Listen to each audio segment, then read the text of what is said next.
Welcome back to A Fresh Story, the podcast where we have conversations about brave decisions to start over again.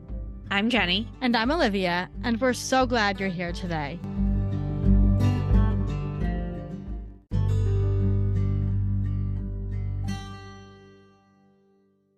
Hello, sissy. What's going on? Not too much. I just had for lunch my favorite thing to have for lunch, which is a sandwich. You are a sandwich queen. I love sandwiches. I think that I'm like a sandwich artist and that I have like a real knack for creating sandwiches. Matt? Wait, do you remember the sandwich I told you that you needed to work on? No. I've had a challah of a week with a challah bread. Yeah, you need to work on that one. I got to work on that. Yeah. So our guest today, Matt, actually has a sandwich named after him. But I don't think he actually that's not like a sandwich that he ate a lot. It just was named after him. If I'm not wrong, I think it has mozzarella sticks in it. Yeah, there was like a sandwich with mozzarella sticks in it. Yeah. There was a number of sandwiches and mozzarella sticks from that place. I think it was in Queens. Yeah. Yeah. I mean, it's a thing, I guess. I like sandwiches with French fries in them. So I'm going to be very honest with our audience. I don't really like mozzarella sticks. I hear that. I understand. I'd rather have chicken fingers. I mean, I'd rather have both, but I can't eat mozzarella sticks. So I don't know. I just feel like, I guess like fried cheese is great. I mean, it just seems like a lot. Like it's very rich. You have the mozzarella sticks like at the beginning of like a heavy meal, so it's like maybe if it's like an appetizer, like start off this huge meal with some fried cheese. Yeah, no, but Matt's wonderful. Matt has like a fried mozzarella balls, like mozzarella sticks, but like smaller. Do people make fried mozzarella balls? We need to look this one up. Somebody's got to be making those. Just like that would be so good. But honestly, that would be one of those things where it'd be like, it feels lighter. And then you'd end up eating like a pound of mozzarella. Right, like a box of them.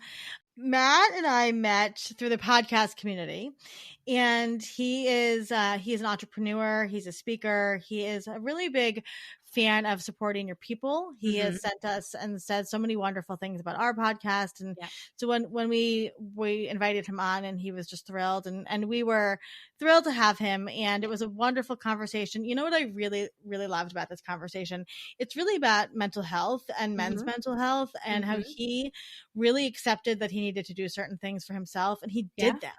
And it's a beautiful conversation about mental health. So we laughed, we got into it. It's about growing up, and I think you guys will really enjoy this conversation with Matt. And also, don't forget to check out his podcast, Decoding Success, which also has a ton of amazing guests on it as well. Yeah, my personal business goal is for Matt to invite us on Decoding Success, because then I'll know like we've made it. Because he's had like Daymond John on there, right? Like, oh my gosh, Matt has like the most amazing guests. He has my favorite psychic, John Edwards is on there, which is one of my favorite episodes he's done. He gets like big names, and I want him to be like, okay, you guys have made Matt it. Matt knows everybody. Matt is he has some really interesting, I cannot remember if we talked about this on the podcast or not. I think we marketing tactics. The marketing tactics he has to get people onto his show is taught me so much, and he's really been such a fan of supporter of A Fresh Story. So we adore him, and enjoy this episode with Matt. Please remember to rate, review, and subscribe to A Fresh Story so that we can keep telling fresh start stories.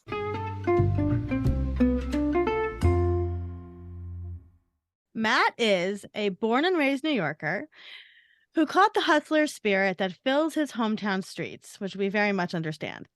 A Forbes 30 under 30 nominee, Matt has previously worked with Daymond John of Shark Tank before launching his top 1% globally ranked podcast, Decoding Success, which is one of my favorite. Honestly, it's one of the only podcasts I listen to anymore, which has featured the likes of Mel Robbins, Grant Cardone. I love your episode with John Edwards is like I'm telling you, I listened to that episode sitting in the car waiting for my kids to get off the bus, and it was like some sort of spiritual movement. Like, I've loved John Edwards. He's a fellow Long Islander. She loves John Edwards. I do. I've loved him forever.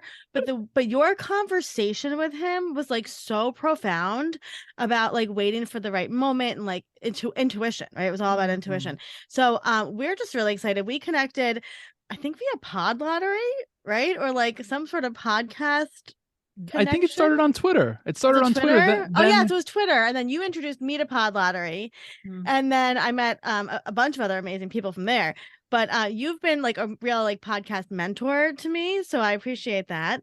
And you're like killing it with your podcast. So we're just really excited that you took the time to talk to us tonight. I am beyond grateful for the both of you allowing this opportunity. Like, I'm super, super excited to be here. So that's first and foremost. Thank you so much for the opportunity. Yeah, you're so awesome. Excited to have you here. And like you truly, for anybody listening, and we'll share all the links, but like your podcast it's so interesting. You have the best guests. I don't know how you get the guests you get. I'm gonna be honest. Every time I like see a new guest, I'm like, Jenny, look who he has on the show. Yeah. But it's a great podcast. It's really it's inspirational, it's educational. So and then you're also just a huge proponent of podcasting in general and the community, which is such a beautiful community that people are not really talking about. I appreciate it. I definitely appreciate. First of all, I mean, I wish I could have you with me and introduce me like this every time. Like, I'm so grateful for this. I'm happy Just play the podcast intro. Tell me your price. Tell me your price. No, I'm so grateful for it. And listen, I'm an open book. I will tell you how I get all of my guests. I will tell you how I do everything. You ask the questions, and like I said, I give it all away. Free game. Yeah, you did your cold emailing strategy, and something else that I love that you do is you handwrite letters to people. I do. I mean, truthfully, I do it because I know I have nice handwriting. So like I say that humbly, but I know I get complimented on that often. Yeah. Did you have like very strict penmanship lessons at school or just naturally? No, I think it's just natural. And don't get me wrong. I mean, I went to private school my whole life, so I recall vividly my principal, who was like a bag of bones, coming into my classroom in second grade. And like, they have the projector and, you're outlining the letters. But wow. I mean, I don't necessarily think it stemmed from that. I just think it stemmed from writing. So I write handwritten letters because I think it stands out. Yes. When you have nice handwriting. I've done things as wild as like literally, and I didn't come up with this, by the way, but like taking like one shoe, putting it in a box, making sure that it's clean, putting it in a box, putting a letter inside of it, and writing things like, hey, now that I got one foot in the door, I would love to get the second. Oh my God, I'm obsessed with that. Like just random. And I did not come up with that, but I had to try it. Yeah. I've done that for numerous different things. And yeah, you got to stand out, right? Well, I can't wait to get into it about your whole career. So thank you for being here. And I'm very excited to hear everything. I'm grateful for it. Perfect segue. So why don't you just take us back to the beginning of your fresh start story? Because I'm ready. Like, let's go. Well, we all have a bunch of fresh starts, right? Mm-hmm. I think that was one thing that I was pondering on just as this moment approached. It's like thinking about it. I mean, I even think I had more fresh starts than maybe I've earned, but by the grace of God, by the grace of the universe, whomever you may believe in, I've been blessed. I think the most profound for me, I'm going to compare myself to an animal that I would prefer not to be compared to, but that animal would be a snake.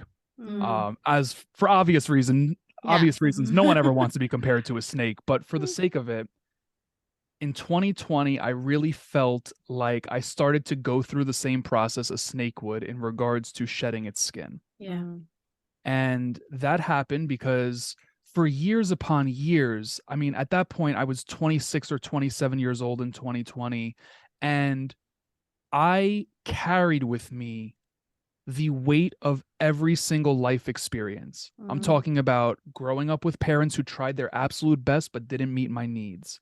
I'm talking about not getting accepted into any high schools here in New York City outside of the one that I was zoned to. Talking about getting kicked out of 2 high schools. Talking about getting arrested, losing my dream of playing professional sports. I mean, the list goes on. Failing out of college, watching my mother battle cancer, blowing my life savings, trying to maintain a certain image to feed my ego so that people wouldn't think anything less of me. I carried all of the pain from that. Right. And in 2020, I got hit in the face with like a 2x4 of life. It actually happened from an intimate relationship with the woman that I was dating at the time, where I found myself feeling anxious and like so uncertain about myself in this relationship. And it's not her fault. I take radical responsibility for this, but ultimately I said to myself, you know what, enough's enough. I don't want to feel like this anymore. And in that moment, June of 2020, I put myself in therapy and my life drastically changed. Yeah. And it led to me, like I said, letting the skin fall, like uncovering myself to its utmost potential and learning how to process. And I'm still a work in progress, right? So I don't come to you complete, but learning how to process the emotions of every life experience that I had just named, big T, little T's, doesn't matter, just all of it. Learning how to then regulate my emotions, learning how to literally handle life in a totally different way. And in the process of all of that, learning who I truly was. So, who I was before 2020, it's not to say that I wasn't a good person. At moments, I was definitely an a-hole, without a doubt. And I'll be the first to admit it. But that was my fresh start because it allowed me to step into who I truly was. So I say my life really started in 2020 versus 1992 when I was actually born. That's fascinating. So take us back a little bit, because you mentioned like 100 things that went through your life before that. So you grew up where? Queens, New York. Okay. And what was your family like? European family. You know, my dad's parents are off the boat from France, my mother's from Italy. Truly, truly incredible people. Like, I'm super blessed. I mean, think about it. Like, if you're from an immigrant background, if they didn't come to America, would we exist? Or if they didn't come from or come to wherever, like, would we exist? You know, it's so wild to even think about that. Yeah. And my parents, you know, like I said, they tried their absolute best. And I'm going to be fully transparent. I was spoiled rotten. You know, both of my parents had really good jobs, still do to this day. They really paved a path. They showed me what hard work is.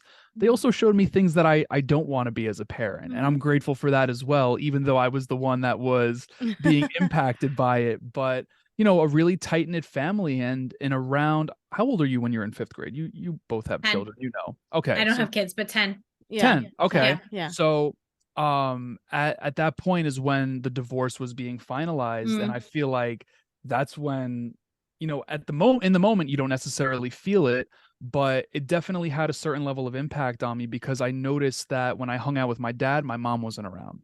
And that only led to me feeling more neglected, more rejected. Like, verbally, I recall things of her like wanting to send me off to military school because I was brazen and rotten and this, that, and the other. Like, I remember all of that stuff, but ultimately it was all out of love. And, you know, I don't blame them for it. In fact, this was said by a gentleman on my podcast recently, this gentleman named Ryan Blair. He said, Matt, like, your soul needed that. Like, that's one of the things my soul needed. So it led me to where I am. Yeah. And go ahead, Johnny. Are you an only child? I have a younger sister. The younger sister. I always wonder when you're going through those things. Yeah, I have a younger sister. She's the one that got all of my mother's attention. And I have a theory. By no means am I educationally backed by this because I don't have a background in psychology. But if you're in therapy long enough, you kind of do. So I go with it. But I really believe that being that my mother lost her mom early, before I was born, that her bond with my sister is, you know, primarily related to her filling a void that she didn't have, you know? I think that sounds very accurate. I think sometimes they becomes this sort of mother-daughter, daughter-mother sort of back and forth that they go through. Exactly. Yeah. Exactly. You know, one of the things, because I was 10 when our parents got divorced too. And one of the things, the lessons that I took from that is it makes me able to relate to so many more people, right? And so as like a podcaster and a friend, and like you do so many different collaborations with people, I'm sure that even though it's like, you know, divorce is like somewhat normal for a lot of families, whatever, it's still like gives you that way to relate to other people and say like, no, I've been through it, right? And I my family went through stuff. So your parents got divorced. Did they live close by to each other?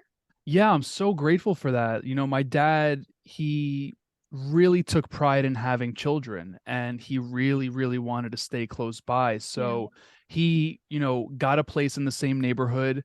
And like I said, I was spoiled rotten. I had 2 Xboxes, 2 PlayStations, 2 GameCubes, 2 computers, you know, 2 of literally everything. And I'm grateful that they wanted me to have that life, you know, like they didn't want me to feel some type of way of going to dad's house, although I did, because, you know, I grew up in the house that my mother kept, and that's where Right. all my childhood friends were, you know, even though they weren't far, like that's where they were, like that we played manhunt outside, red light, green light, tag, this, that, the other. So luckily he did stay close though, which was great.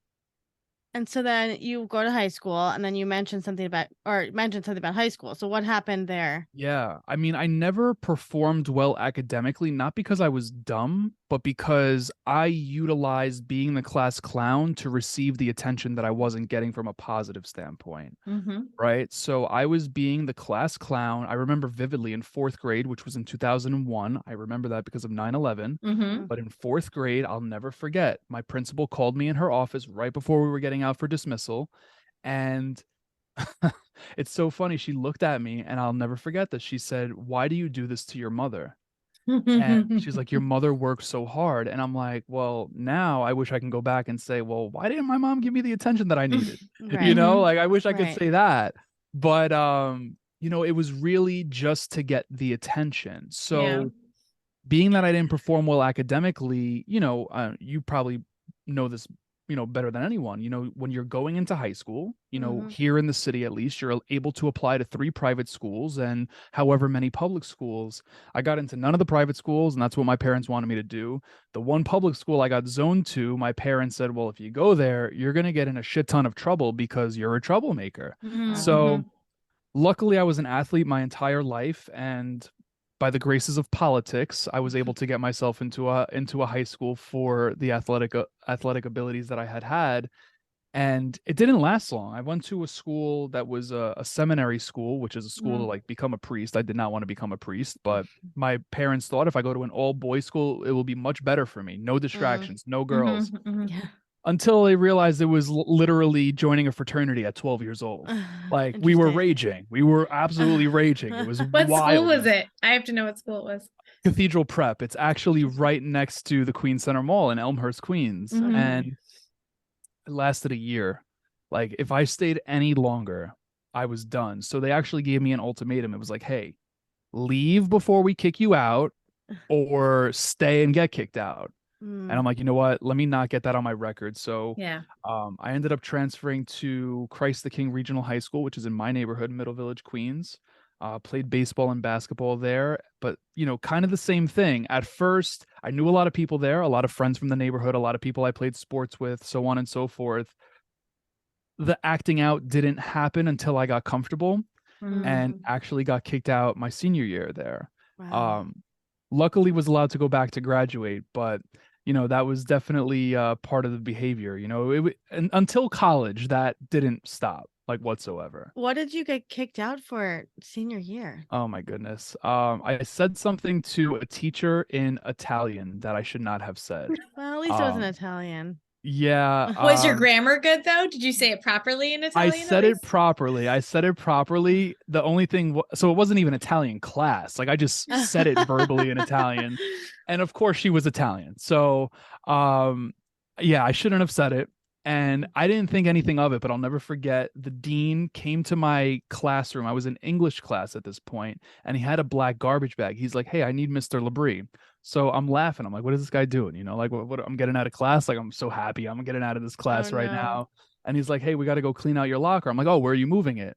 I was like, I'm in this homeroom. I would like to keep my locker close by. He's like, no, you're done.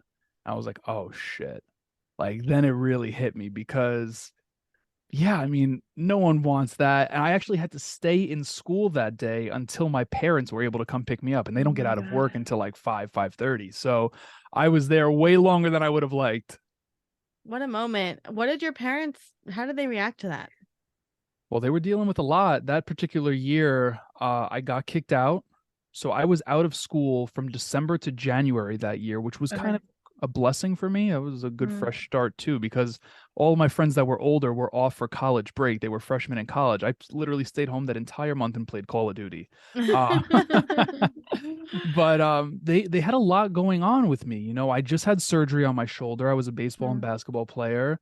You know, that was going on. I had gotten kicked out, and then a couple months later I got arrested during the St. Patrick's Day parade because I had zero clue of how to control my emotions. And they were just like, yeah, probably, they're like, what, like, how do we handle this? Well, wait. But what would you, how, now being an adult man, but obviously not old enough to have an 18-year-old child. Yeah. Like, how would you handle that? Like, I ask Olivia's kids that all the time. I'm like, what should I do when you act out? And I'm just curious. Yeah, I think what I would have done as my father, like if I was my own father, Yeah. I would have packed me up and took a trip with me for a weekend. Like, honestly, just took a quick little road trip, nothing crazy, nothing far. At that point, I would have been resistant to it without a doubt, but it would have been necessary. And I would have, I don't know, somewhere out on Long Island, wherever. Yeah, just to be together, away from things. Exactly, to isolate. That makes sense. And I would get an understanding for what's transpiring in my mind, in my heart, like what's going on. Yeah. My parents didn't do that. No. Like, well, that's what I was going to ask. Like, what was the kernel of all of that, right? Because all of that behavior has to come from somewhere, right? That's like behavior my 6-year-old displays or my 9-year-old displays, right? But like their Italian isn't as good though. No, it's not. but like that impulse control, right? That looking for attention, was that because you were always kind of like trying to get your parents' attention, or where did that come from, you think? I was a lot of things, from a friend perspective, like in the classroom, I was trying to be accepted, to be loved, and I didn't need to do any of that to be accepted or loved, but I didn't know that in that moment. Like I thought that's why people would laugh, or that's why I was a part of these friend groups. It's because of the way I acted. Right. And then I think, and it's crazy because when my parents got divorced, my mom started dating someone right away, like almost instantly, and he eventually moved into the house. I literally felt like the bottom of the totem pole. And I've said that in therapy, like it was one of the worst feelings ever to come literally last. Like I'm your firstborn, but yet I'm coming last. Now, how did that manifest? How did that transpire? Like, how did you know that? How did you feel that? I didn't in the moment. Right. I didn't in the moment. For so much of this, I was so numb. Like I really was. I remember getting arrested. So like I literally got out and I was just like, all right, where's my phone? Like just keep on going with life. Like I had no care, and that was just my natural response. And to an extent, I'm almost grateful for that because I was so resilient in a sense. It protected you. It protected me. It was a form of protection. Absolutely. And that was something I carried with me for years. It was just like, keep on keeping on, one of those like toxic positivity sayings, which sounds really cute, but when you keep on keeping on, when you're not tending to what you need to tend to, it blows up in your face, No. Yeah. So that's a lot. Would you consider yourself like an empathic, emotional person that kind of numbed yourself during these years? Oh my goodness. I am the most emotional person in the world. Emotional guy. I'll claim that. I cry so often. But before 2020, I can't tell you the last time I did cry. So after 2020, I like unlocked this part of me. I'm not kidding. If we sat down on my couch right now and watched a movie, no matter what movie it is, I guarantee you I'd cry. No matter what movie it is. Healthy. It's very healthy. I agree. I was at the park the other day. I didn't want to go to the gym in the morning. I said, I'll go for a walk. I hate to even bring this up, but this just goes to show, like, I got to the park and there was a group of people and I'm like, what's going on? So I get out of my car, I'm looking, I notice a woman and a couple people that my dog plays with their dogs. And, I go over and I noticed the dog died in the park. Oh my God. Not my dog. I knew the dog. I look at the dog, I look at the owner, and I'm like, you know what? I don't care who's around. I'm not straying away from who I am at my core. I'm going to let myself cry right now. I cried. I hugged the guy that lost his dog. But like I wear emotion now, and I'm so glad that I do, because like I said, before 2020, I was just so numb that no tears ever came to the eyes. It's so interesting, Matt, because my 6-year-old's a lot like that. He's like a deeply empathic, probably a little psychic child. And yet he shuts down, right? Like he's a class clown too, right? And he loves to get the attention. He loves to dress interestingly. He loves to really, but you can see there's two sides of him, right? He completely can go boop, totally like numb to the world, like doesn't give a shit, right? But really he's like an incredibly caring, loving, and could cry at a drop of a hat type person. And so that's why I was like, listening to you and I'm thinking, I bet that were you more emotional as a child, and that's something that you had to reel in? I'm not sure. Like, I remember glimpses of childhood where I was like not believed for things I was saying. I remember moments of, my parents pushing me away when emotions came up. So obviously those types of things definitely impact. I guess I was emotional as a child, and then it turned off at a certain point where it was like, hey, like this isn't cool. And there were other instances, right? Let me give you these, because these don't actually come from my household, but I remember vividly in 4th grade playing basketball. I was on defense and this one kid was like torching us. He was so good. His name is David Ortiz. I actually played high school basketball with him, but in elementary school, he was like cooking. He was so good. And my coach was like, Matt, you need to step in front of him and take a charge. So I did. The referee called a charge. It was our ball. Everything was great. So we come back down the court and I had tears in my eyes. Like I was proud of myself for doing something right, like for doing something for my team. And my teammate had saw, and he looked at me, and this gentleman's name is Chris. I won't say his last name, but I'll never forget it. And Chris had looked at me and he said, dude, don't cry. Now this is in 4th or 5th grade, whatever it was. Like moments like that.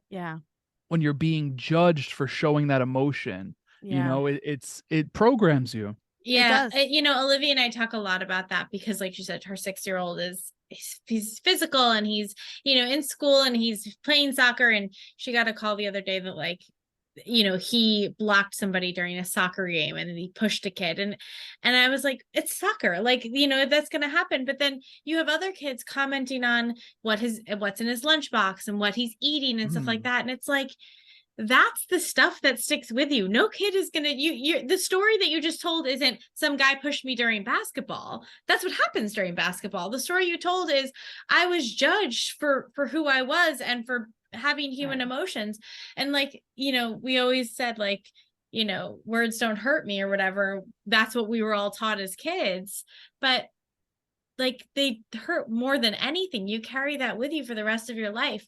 I wonder so much, talking about your relationship, and you don't have to get into that if you don't want to, that, led you to therapy in 2020, how your friendships, how your relationships are different now, because so different. I left my ex-fiance in June 2021, and I told him, I was like, if you can just go to therapy, I was like, and like figure out your emotions, like you will be like dangerous to the world. Like you're gonna be like so powerful, because I think a man that knows his emotions is such a powerful force. Absolutely. Yeah. I mean, my life has drastically changed. Like there were things that I found the norm for me, right? Like that particular relationship that really helped revolutionize my life, that was my norm, because the neglect I felt in that relationship, even the rejection, I said this the other day, I'm like, wait, I felt rejection in a relationship. That's so odd, but it's true. Yeah.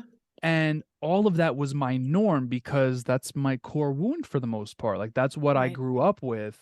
So after that, the minute I sense anything of that nature, like you curve a text of mine, or like I'm not chasing. Like I'm not here. What's curving a text? I don't know what that means. Curving a text is like ignoring a text. Yeah. Okay. So even I knew that. We're learning here. But yeah, like little things like that, I just don't tolerate, and I actually find them to be like immature. Like what? And listen, sometimes you miss a text. I'm not getting at that, but you understand intention. There's a certain amount of like you can figure that out. Yeah. Exactly. So yeah, and then even like with friendships, I'm very used to, or was very used to, like locker room talk between men, where it's like we poke fun at one another. And do I have friend groups that still do that? Yes, but I don't tolerate it the way that I previously did. Like there were times like I would really feel my emotions boil because of like things that were being said in like a group text, and I'm like, this is just a group text amongst friends. Like, what is Yeah. going on? So I've been able to like remove myself from situations and not allow others into my sphere, you know? I love that. So take us back to like the beginning of your career, because you've had a very interesting go at it with your career. How did that all come to be? Well, at 17, while we were talking about all of the big T's and little T's, at 17, I mean, life was still working in my favor while it didn't seem like it. I really wanted to be like other people, specifically older people that I found myself around. I wanted to drive the cars I saw them driving. Like we would always hang out at this one pizzeria and they always had nice cars. They always had a certain pair of jeans or brand jeans that I wanted. They were with the older, prettier girls that I wanted. Like I'm like 16, 17 years old. I'm like, I want that. You're 21. Like get me to 21 without having to wait. Right. But I had an opportunity at 17 to venture into New York City hospitality, and even Long Island. And at first, it started off as me being like a quote unquote club promoter. Now I'm 17. I can't even get into the club. Like you need to be 18, can't even drink. But somehow, some way, I was able to surround myself with a group of people over the course of 17 to 24 years old that really changed the trajectory of my life.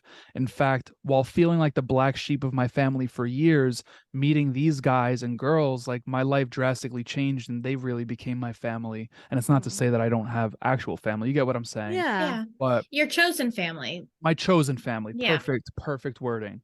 And with that said, I mean, it provided a plethora of opportunity. Like I'm running a business at 17 to 24. I'm working with the Jersey Shore cast and hip hop artists, pop artists, so on and so forth. Like incredible. But how it comes full circle is when I was in college and I was on the 7-year plan for the 4-year degree. I didn't walk out of there with a doctorate. I had failed out, went back, did what I had to do. But I noticed it was on brand for you. It was on brand. Very, very. But an opportunity came about in my quote unquote junior year, which I'll never forget. I was in the Dominican Republic celebrating spring break with 2 buddies. And I'll never forget this because my phone rang. Across the top of my phone, it said CUNY York College, which is where I had gone. And I'm like, why the hell are they calling me? Like, I pay my damn tuition myself. My parents cut me off because I failed out. Like, I was paying it. So I answer the phone, and the woman on the other end of the line is like, hey, would you like to meet Daymond John? And I'm like, woman, you know me so damn well. Why do you even have to ask? I didn't say that to her, but that's what I was thinking. He was coming to my college campus 2 days after I got back to the States. I was one of 3 students to meet him. And it's so wild. We're in the green room, one of 3 students. I'm the last person to shake his hand. I shake his hand and he looks at me and he goes, what the hell do they teach you here? How to break people's hands? So it was kind of good vibes off the bat. We had a 5-minute conversation because he was in a rush to get on stage. By the end of it, I said, Daymond, I'm going to work for you. And he flat out looked at me like I have 10 heads. And I know I have one big head, but like he looked at me like I had 10 of the ones that I have. So he goes up, he does his thing. At the end of it, I'm sitting in the front. My mentor that I had brought, a few years older than me, wasn't a student. So he sat in the back. We met in the middle of the theater and we were like the last 2 to leave. So we thought, out of my peripheral vision, I literally saw Santa Claus, or at least someone that looks like Santa Claus, walking up the stairs. And I say to my mentor, I'm like, who is this guy? And he's like, oh, that's George Barnes. We know him from hospitality. I'm like, oh, what a coincidence that he's here. He's older than me, really didn't know him well. He worked on a few of our events or events that we collaborated on. So we go out of the theater, we meet with George. Lo and behold, this is where it all connects. George works for Daymond. And my life in this moment came full circle. Like everything that I was doing, working, whatever, like everything came full circle. George got me back in the green room with Daymond. Daymond was like, dude, I already took a picture with you. You want another one? You like, again? You again? Yeah, exactly. So a couple weeks later, I said to George, George, I will do anything. I'll work for free. Tell me how to get in this office. And within a couple months, I had an interview. George got me the interview. I had that interview, turned it into an internship into a job into being interviewed by Daymond. But ultimately, that's where my career started, outside of course, running a hospitality business. But that put me on the trajectory for everything that I'm doing today. That's amazing. Like, and when you think back to like those like magic nights, right? It's like that Mhm. magic moment that like everything came together. If you hadn't been there, right? Like then none of this would have happened. So what was your experience like? Did you end up working with him?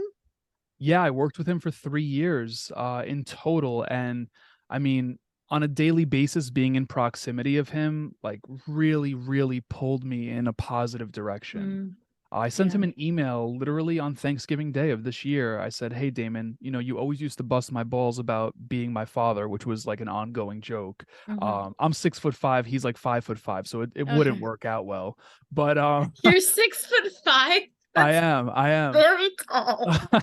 So I said to him, like, listen, you might have joked about being my dad like for Yeah. X amount of years. I said, I just want to let you know, like, you truly are like a father figure to me. Mm. And So while I have a nice. dad in my life, that was the type of bond I had with him and still do. It's just more distant. I don't see him Right. every single day in the office or talk to him every single day for work purposes. But I mean, he taught me so much. And to be honest, he dealt with a lot because I was very outrageous in that office. That is funny. You have people like that are like your mentors, and then like you don't Mhm. necessarily see them every day or talk to them, but like they're like Yeah. family.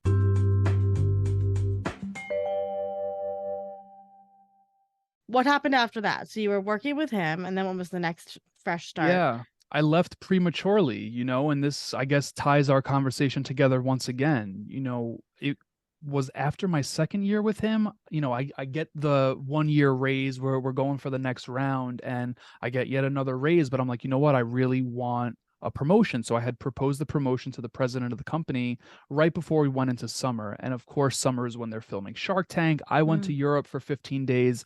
They went to Europe for 15 days, came back, went to Shark Tank again. So we were super, super busy as a company at that point.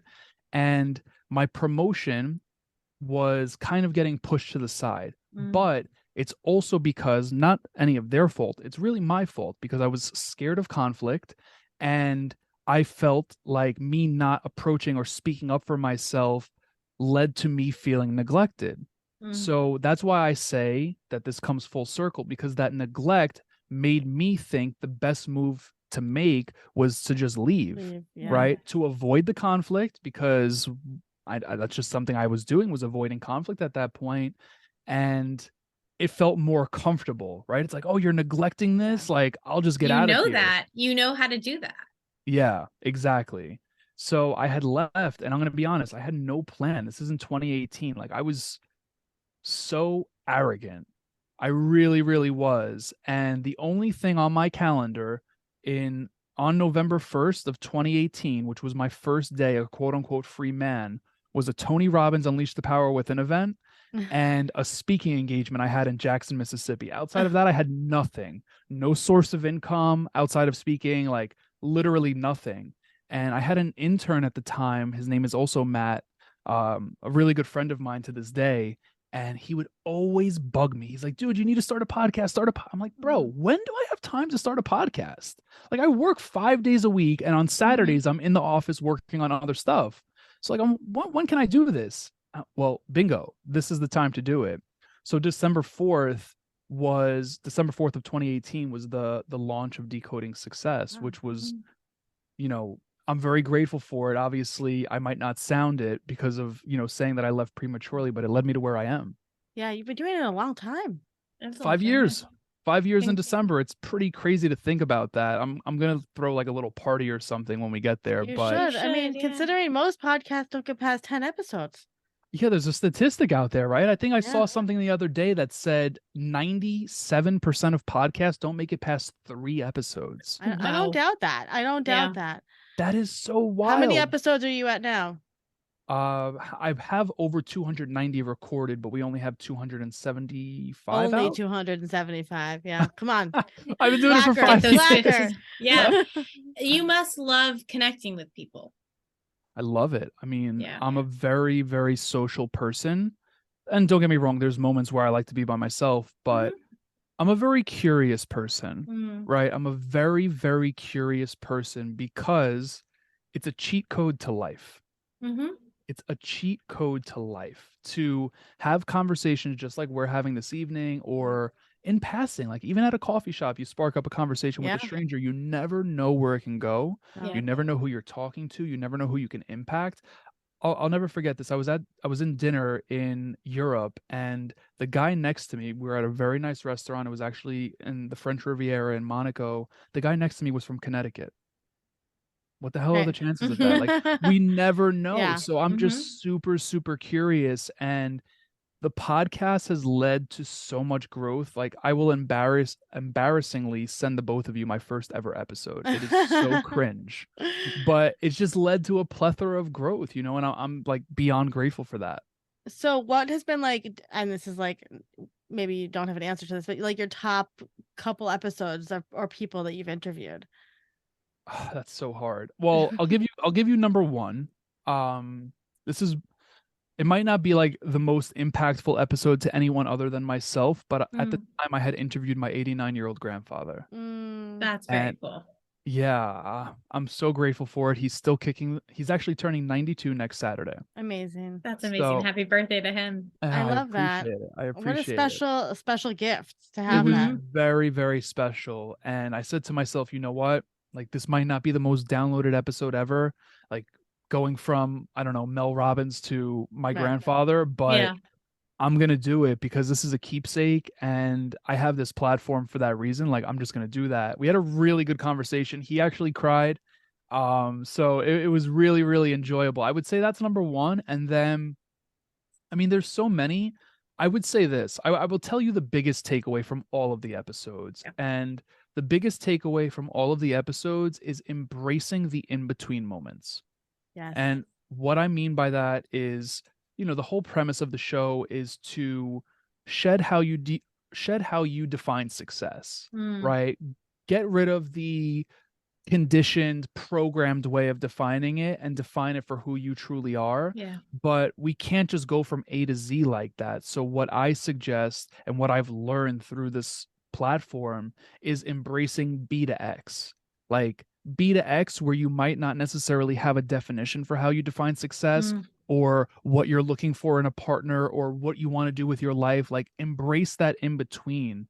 And that's a moment I'm in right now. Like, I'm in the in between, and that's okay. Like, we need to be happy with the in between because it's a really meaningful time in our life. And I think we want to go from destination to destination so quickly. I mean, at least I do. And it's like, yo, pump the brakes, slow down. Like, where you're at is where you're at. You're here for a reason. You're supposed to be here. Otherwise you would be elsewhere. Embrace it.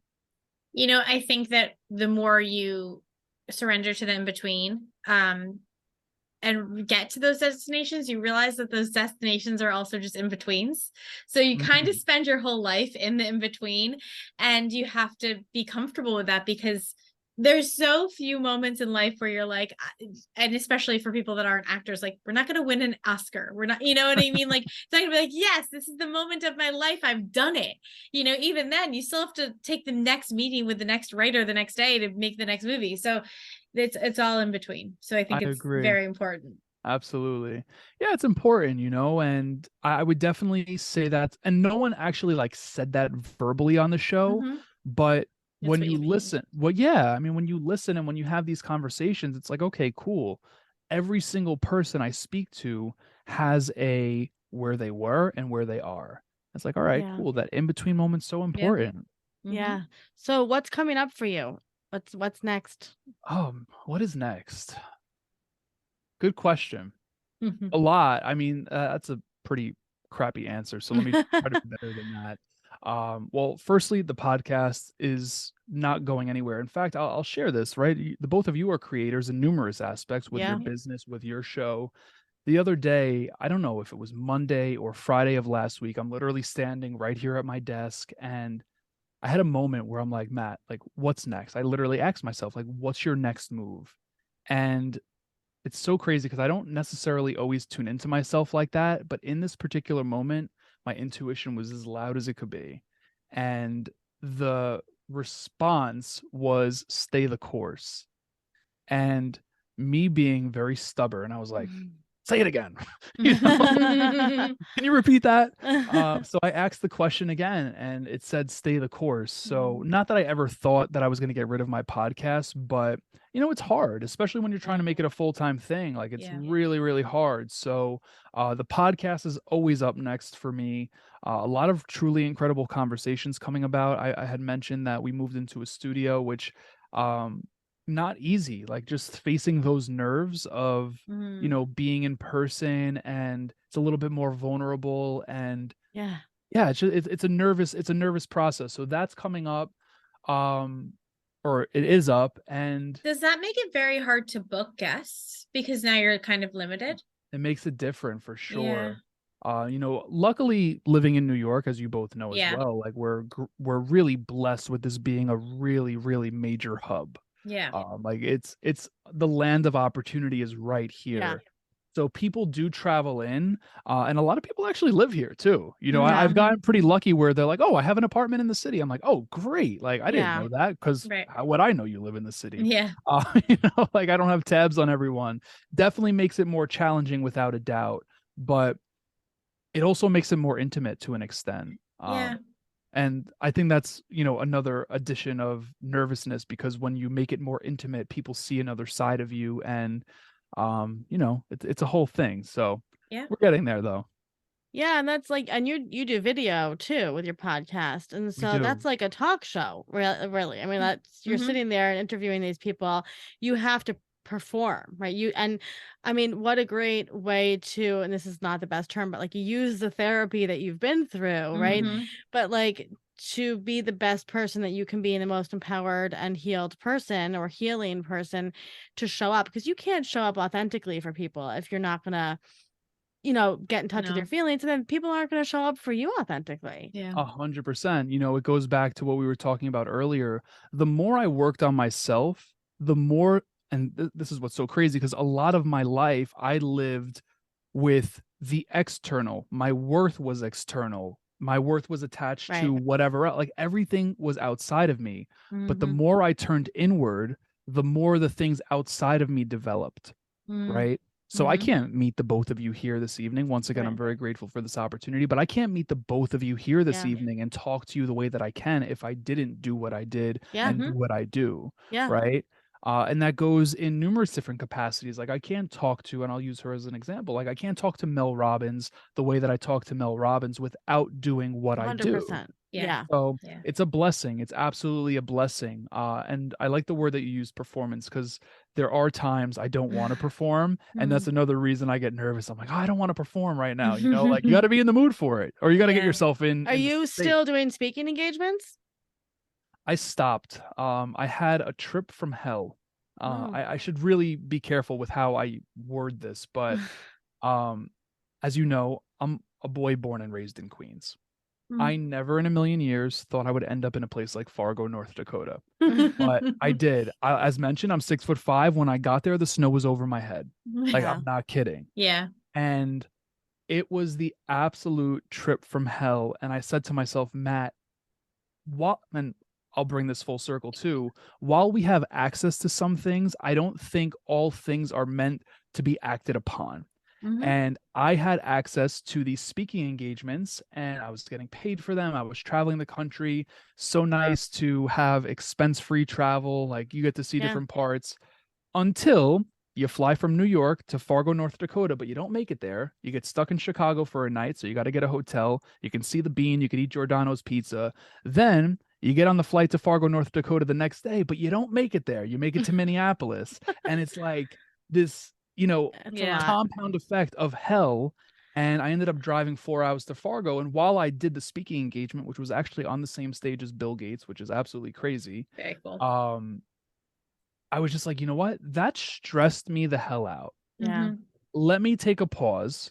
I'll do them every now and then when they pop up. Like whenever my alma mater hits me up, I always go back. But I paused it because I said, you know what? You have other things in your life that you need to solidify before you can build that block. And I think, like I said, just because you have access to something doesn't mean you need to go and do it.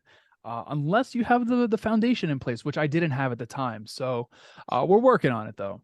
You're a smart guy. You're Yeah. very resourceful. that. And you can see that. And like, I'm excited to watch you and see what you do next. So, what I have noticed about you is, and I said this in the beginning of the show, but probably because you had amazing mentors, you have the emotional capacity to mentor other people, and not everybody has that. I appreciate it. Yeah, I think I'm going to be honest. Helping other people is essentially a fuel that I've used for years. Yeah. It's almost selfish to say, but it makes me feel really good every time I help someone. Yeah. For instance, like we built a little free library in my community. Like Yeah. doing things like that really, really helped. During COVID, we raised 15 grand for frontline workers and small businesses. I mentor at CUNY Startups, which is the City University of New York's entrepreneurship cohort for 24 institutions. Like doing things like that adds to my self-worth, because when you see someone else receiving value from your experience, your word, your work, it's like, wow, like, all right, cool. That validates everything I've done. And while that might be considered external validation to an extent, it really is, it's meaningful. It's super meaningful. Yeah. So I appreciate that. Like I love doing that stuff. I love that. So Matt, if somebody's going through a fresh start in life, what would be some wise words, some general wisdom that you could drop on them? I didn't come up with this, so I'm going to give credit where credit is due. This is from an individual named John Gordon. Are either of you familiar? Sounds familiar. Okay, so he's an author that put out 1,000,001 books. He speaks all over the country, unlike me, and he's really, he's awesome. And in one particular book, he said something that I have like not actually tattooed across my chest or on my heart, but it should be.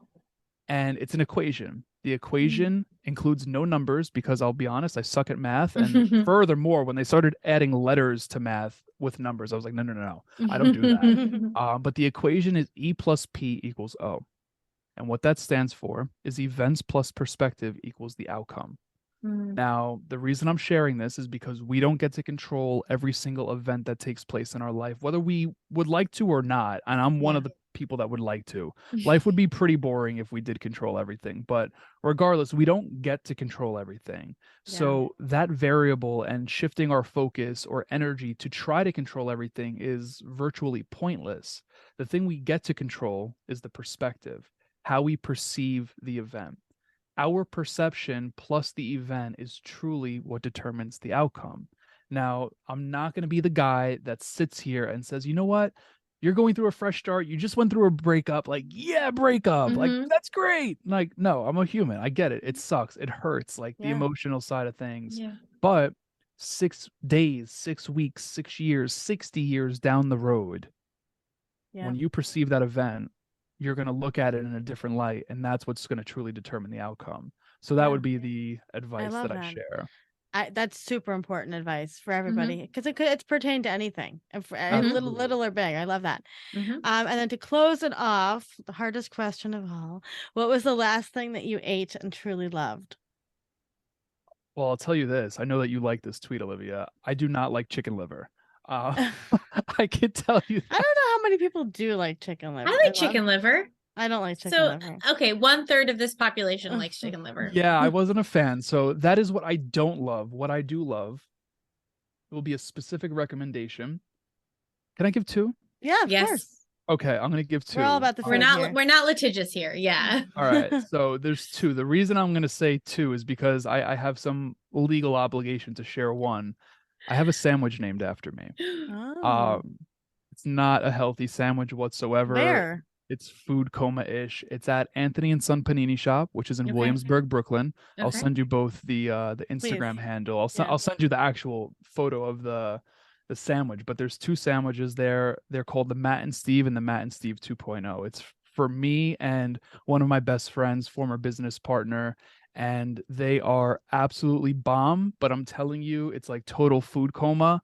Like the drive home after is rough. Like your eyes are closing. You're like, oh my goodness, what did I just do to myself? But it's so good. And then the second one. Wait, tell us the ingredients. We need the whole sandwich stack. Move past it. I'm going to pull it up super quickly, but I will say that on the Matt and Steve 1.0, the regular one, it's 2 burgers, mozzarella sticks, waffle fries. Wow. I don't know if it's American or cheddar cheese. Okay. On a garlic hero with special sauce. Like it's out of this world. It's out of this world. I like your style. I didn't actually come up with that, by the way. It was just named after us. Named after, okay. Yeah. The second one is how do you even bite that, Matt? How do you like put that in your mouth? Well, it's long, right? So it's a hero. Yeah, it's a hero. So it's 2 burgers. It's not 2 burgers. Okay. Yeah, it's not 2 burgers. It took me a second. Yeah. Okay. It's like they're cut into like halves and then spread across. But yeah, it's still, pretty. You got the mozzarella sticks and other cheese. Yeah. And the waffle fries. I love fries on a sandwich, though. This needs to be a podcast episode in itself. Yeah. Wait, so the sandwich. So what's the other one? Yeah. The other one, which is known as the Matt and Steve 2.0, is chicken cutlet, vodka sauce, fresh mozzarella sticks, waffle fries on a garlic hero. They love putting mozzarella sticks on things. Well, that's the specific sandwich, but yeah, the sandwiches are so They good. both have mozzarella sticks on it, though. I've never even heard of putting mozzarella. So good. That sounds so good. On a more serious note, though, I will share a pizza recommendation because I love pizza so much. Yep. There's a place in Williamsburg as well called L'Industria. It's spelled L'Industrie. I should have won the spelling bee, being that I got that. They make a slice that is to die for. Like we'll tag them.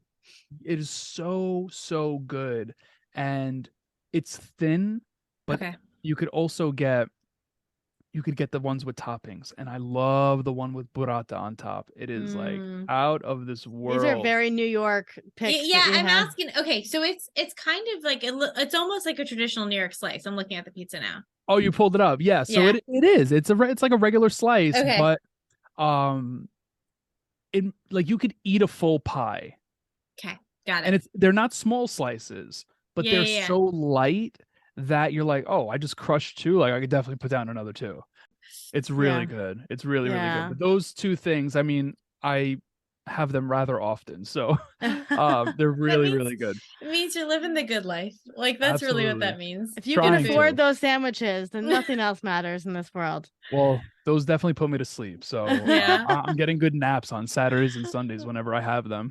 I love that. Sounds really good. Well, Matt, it is such a pleasure chatting with you. You are welcome back anytime to talk about anything. I hope that you recognize just like what a light you are, and like not just the podcasting community, but just like on Twitter and like as a friend, and like I don't know, I think that it's a testament to the healing that you've done and like the self-work, and you can tell by talking to you, like you're not holding back and you're just really your authentic self. And I think that is why your podcast is incredibly successful, is that people can hear that and they want to listen to you. They want to hear, because often when you have an interview style podcast, and we get this, people are like, oh, we love to hear the 2 of you banter, and like the guests are great, but we love to hear the connection between the sisters. But like often you tune in to listen to the guests, right? But when I listen to your podcast, it's because I want to genuinely listen to you. And like that. And I think that's You're gonna make me cry. No, it's good. It's good. I'm glad. But like, I think that's again, I want to go back now and listen to the podcast before you went to therapy, because I'm curious to see the difference in your hosting style, because you're clearly somebody that has done the work. That's just the best way to put it. And like, I hope that you wake up every day and recognize that, like, no matter what you do next, you're going to be successful because you are on the right path. I appreciate that. I will say this. Firstly, expressing gratitude. Very, very grateful for those kind words. Also very grateful for the both of you and the way that you conduct this show. I've said it to you via email, but I'm saying it again here. So I really, really appreciate that. I will say, if you do go back and listen to the podcast before therapy, please lower the volume on your phone, because I'm like screaming into the mic. It's interesting. It's like, lower the volume before you listen. But what an interesting study that is. Like, you could like write about that. Like, you could like do a whole little personal study on that. It's this documentary of you. Potentially. I mean, you're adding more work to my plate, but always. Olivia's the more machine. Olivia will always come up with more ideas. What astrological sign are you, Matt? I'm a Libra. I forget what I am rising and whatnot. Okay. But are you familiar with Bob Cook? Not really. No. He's on Long Island too. He was recommended to me by a therapist that I previously had worked with, And I wish I had the book next to me, but I did a reading with him, and it was fantastic. It was so good. So good. But yeah, he's based there too. And funny enough, John Edward knew Bob Cook. So when I had said that I had a reading done, he was like, "Oh, by who?" I was like, "I don't know. I don't remember his name. Some guy from Long Island." He was like, "Bob Cook." I was like, "Yes, Bob Cook. How the hell did you know?" It's like, "Oh, he's very well known." Yeah, because he's like, there you go. John Edward is from Huntington, I think. He's from our town. He is. Right? He is. Oh, so you're out in Huntington. Yeah, we're from Huntington. Yeah. So I love that. He's not far. Well, Matt, always a pleasure. Literally anytime. We're happy to have you. And thank you for taking the time. Thank you for the opportunity.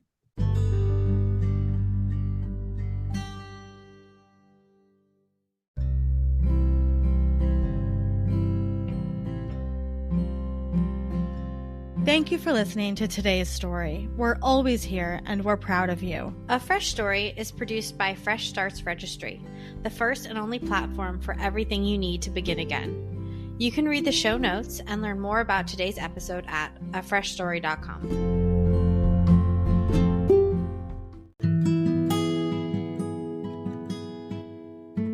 As always, we want to remind our listeners that while we strive to provide accurate and helpful information, we are not medical doctors or mental health professionals. We want to remind you all that the information shared in this podcast is not a substitute for professional advice. We highly recommend consulting a qualified healthcare or mental health professional for any concerns or questions you may have. Remember, we are a podcast, but we are not licensed medical professionals. Always consult with your healthcare provider for any medical decisions. And as a gentle reminder, all opinions are our guests and do not necessarily reflect our own.